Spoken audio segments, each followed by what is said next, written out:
नमस्कार दोस्तों, आज मैं आपको चौथ व्रत में सुनी जाने वाली गणेश भगवान की कहानी सुनाने जा रही हूँ। प्रेम से बोलिए गणेश भगवान की जय हो, चौथ माता की जय हो।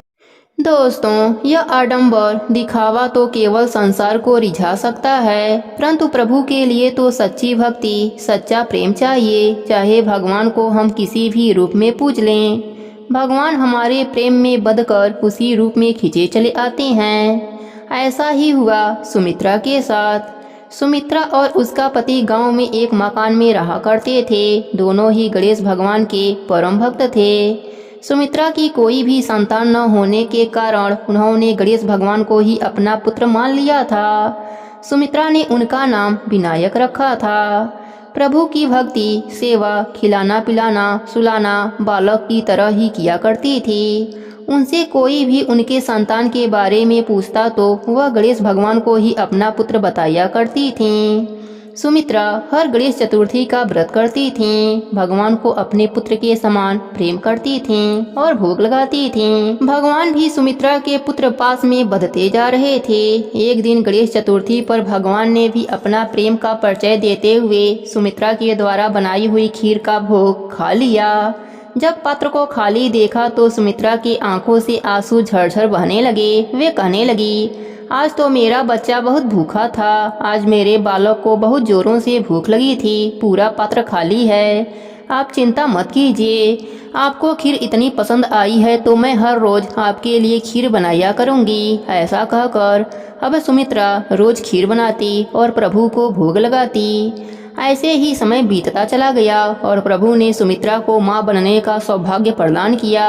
अब सुमित्रा अपने आप को दो पुत्रों की मां बताती, बड़ा विनायक और छोटा वैभव। समय के साथ वैभव बड़ा हो गया। मां ने उसको खूब पढ़ाया लिखाया, उसकी शादी कराई। शादी के बाद वैभव के पिता स्वर्ग सिधार गए। अब सुमित्रा बेटे बहू के साथ ही रहने लगी। वैभव का मन गांव में नहीं लगता था। उसकी नौकरी कलकत्ता में लग गई। वैभव को गांव छोड़कर जाने का एक अच्छा बहाना मिल गया। उसने अपनी पत्नी के साथ कलकत्ता जाने का निश्चय कर लिया। सुमित्रा ने उसे बहुत समझाया कि वह बुढ़ापे में अकेली रह जाएगी, पर वैभव ने जाने का मन बना लिया था और वह कलकत्ता चला गया। ऐसे ही 5 वर्ष का समय बीत गया। सुमित्रा की अब उम्र हो चली थी। उसका स्वास्थ्य भी ठीक नहीं रहता था, पर उसने गणेश भगवान की भक्ति करना नहीं छोड़ा। उम्र के साथ साथ शरीर थकने लगा। परिश्रम भी सुमित्रा के बस की नहीं रह गई। पुत्र विनायक से यह देखा नहीं जा रहा था कि मेरी माँ अब कैसे ढलती जा रही है, बीमार रहने लगी है। वह वैभव के हम उम्र बनकर कलकत्ता जा पहुँचे और वैभव से मिले। वैभव ने उनका परिचय पूछा तो भगवान ने कहा, वैभव, तुमने मुझे पहले नहीं देखा है। मैं तुम्हारे ही गांव का हूँ। मुझे तुम अपना बड़ा भाई समझो। मेरा नाम विनायक है। वैभव, तुम्हारी माँ बहुत बीमार हैं। उन्हें इस समय तुम्हारी जरूरत है। वैभव, तुम अपने माँ के पास जाओ। देखो विनायक, मुझे काम करने दो। मुझे बार बार छुट्टी नहीं मिल सकती। जब छुट्टी मिलेगी तब चला जाऊंगा। ऐसा कहकर वैभव ने विनायक जी की बात टाल दी। उधर सुमित्रा की तबीयत खराब होती चली गई। गणेश चतुर्थी का दिन आया। सुमित्रा का व्रत था। वह बहुत परेशान थी कि कैसे व्रत होगा, कैसे खीर बनेगा और कैसे मैं अपने पुत्र को भोग लगा पाऊंगी। वह बिस्तर पर पड़ी पड़ी सोचने लगी कि आज तो मेरा पुत्र भूखा ही रह जाएगा। विनायक ने सोचा, माँ ने तो अपने प्रेम का परिचय पूरा जीवन दिया है, अब मेरी बारी है। अब गणेश जी एक सुंदर युवक का रूप धारण करके सुमित्रा के घर पहुँचे और आवाज लगाया, अरे कोई घर में है क्या? जरा थोड़ा सा पानी पिला दो। सुमित्रा ने अंदर से आवाज मारी, बेटा कौन है? अंदर ही आ जाओ। मैं बहुत बीमार हूँ। मैं स्वयं भी पानी नहीं ले सकती। आओ अंदर आकर स्वयं ही पानी पी लो। गणेश भगवान अंदर आए और बोले, मैया, यह लकड़ी का गट्ठर कहाँ रख दूं? तो फिर थोड़ा पानी भी पी लूंगा और सुस्ता भी लूंगा।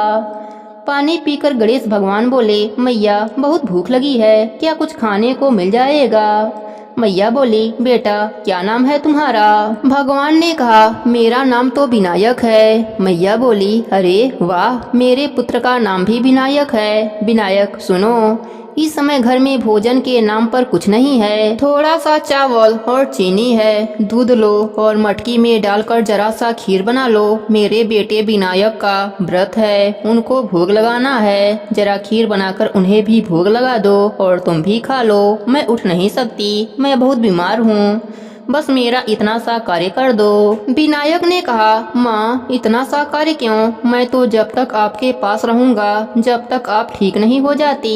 अब गणेश भगवान एक बालक का रूप लेकर सुमित्रा के घर रहने लगे और दिन रात अपने माता की सेवा करने लगे।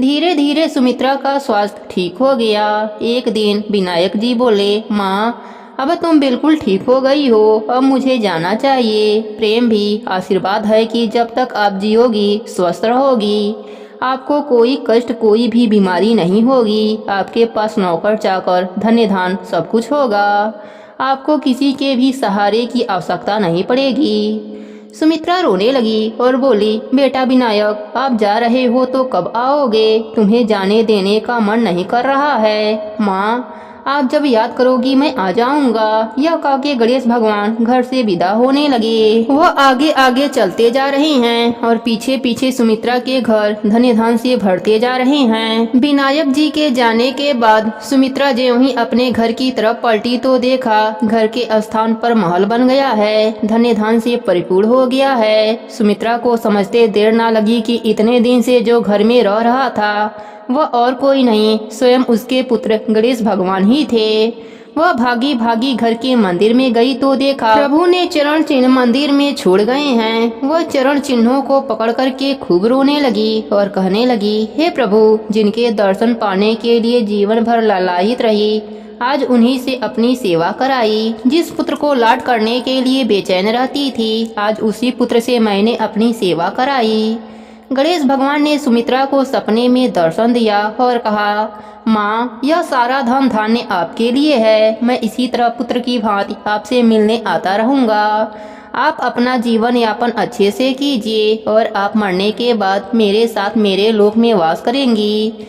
इतना कहकर गणेश भगवान अंतर ध्यान हो गए। अब सुमित्रा दान धर्म का खूब कार्य करती। पूरा गांव सुमित्रा का था और सुमित्रा पूरे गांव की हो गई। हे गणेश जी महाराज, जैसी कृपा आपने सुमित्रा पर करी वैसी ही कृपा अपने सभी भक्तों पर बनाए रखना। सबके व्रत को पूर्ण करना, कहानी अधूरी हो तो पूरी करना, पूरी हो तो मान रखना।